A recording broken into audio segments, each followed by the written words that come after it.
آبادی، معیشت اور تاریخ، یہ تینوں چیزیں مل کر ایک عقیدے کے عالمی اثر و رسوخ کی ایک بہت ہی دلچسپ کہانی سنا رہی ہیں۔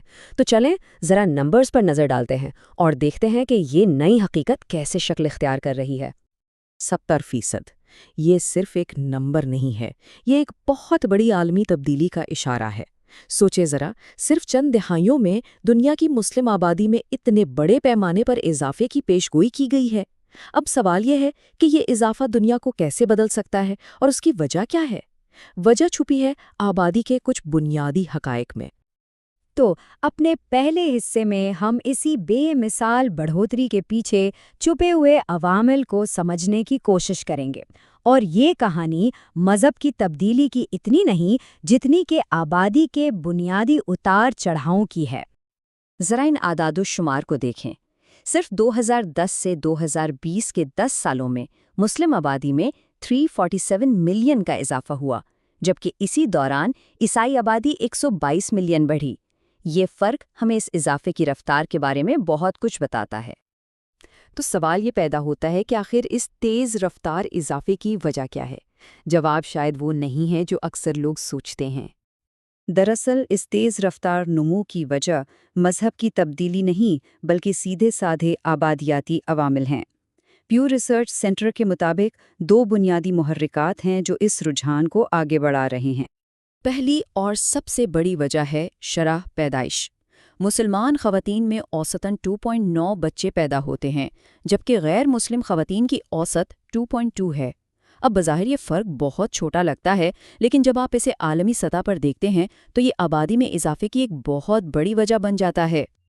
اور دوسرا اہم نقطہ ہے عمر کا۔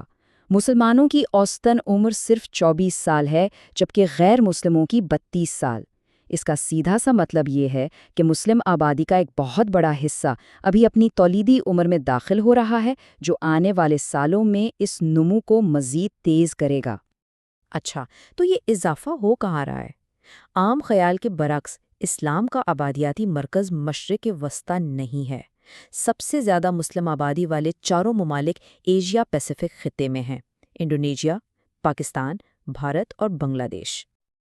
تو یہ جو بڑھتی ہوئی آبادی ہے، یہ صرف تعداد میں اضافہ نہیں کر رہی، بلکہ ایک بہت بڑی اور منفرد عالمی معیشت کو بھی زبردست طریقے سے فروغ دے رہی ہے۔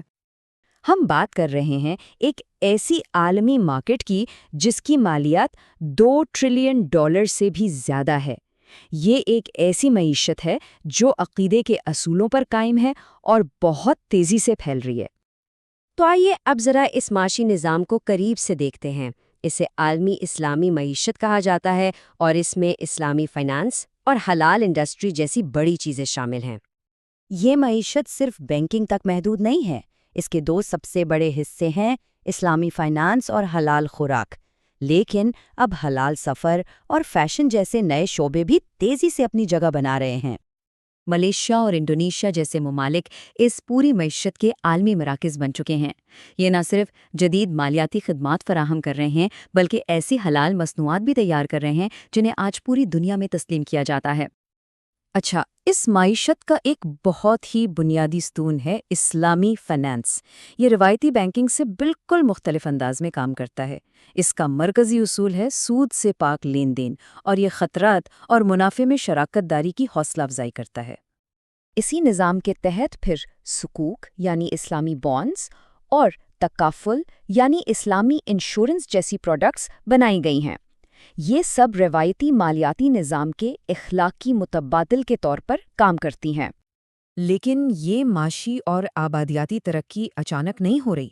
اس کے پیچھے جدت اور علم کی ایک لمبی تاریخ ہے جو ہمیں سیدھا ماضی کی طرف لے جاتی ہے۔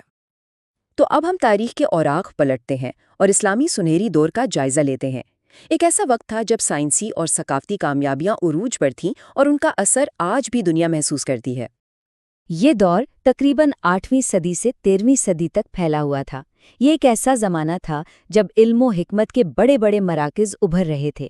بغداد میں بیت الحکمت کے قیام سے لے کر دنیا کی قدیم ترین یونیورسٹیوں کے آغاز تک یہ دور پوری دنیا کے لیے علم کی روشنی کا مینار تھا۔ اس دور کی خاص بات صرف نئی ایجادات نہیں تھیں، بلکہ دنیا بھر کے علم کو محفوظ کرنا اور اسے آگے بڑھانا تھا۔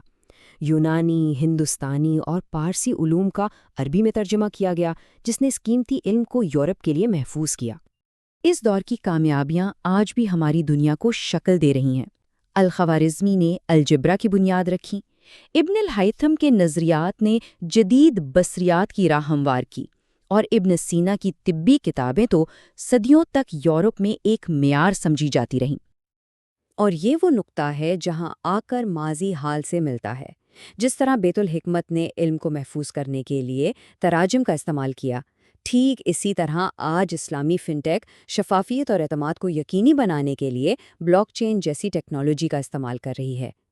اصول آج بھی وہی ہے، علم اور معلومات کی حفاظت۔ تو ہم نے آبادی، معیشت اور تاریخ کو دیکھا ہے۔ اب ان تمام دھاگوں کو ملا کر دیکھتے ہیں کہ مستقبل کی تصویر کیسی نظر آتی ہے۔ تو مستقبل کیسا دکھتا ہے؟ اعداد و شمار ایک بہت بڑی تبدیلی کی طرف اشارہ کر رہے ہیں۔ آبادی 2060 تک ممکنہ طور پر 3 ارب تک پہنچ سکتی ہے، اور اسلامی مالیاتی مارکیٹ صرف ایک دہائی میں تقریباً دوگنی ہو کر $5.7 ٹریلین تک جا سکتی ہے، اور یہ سب کچھ ڈیجیٹل تبدیلی اور پائیدار ترقی کے اصولوں پر مبنی ہوگا۔ تو جب یہ تینوں طاقتیں، ایک نوجوان اور بڑھتی ہوئی آبادی، ایک متحرک عالمی معیشت اور جدت کی گہری تاریخی میراث ایک ساتھ ملتی ہیں، تو سوال یہ پیدا ہوتا ہے کہ آنے والے کل کی دنیا کیسی نظر آئے گی؟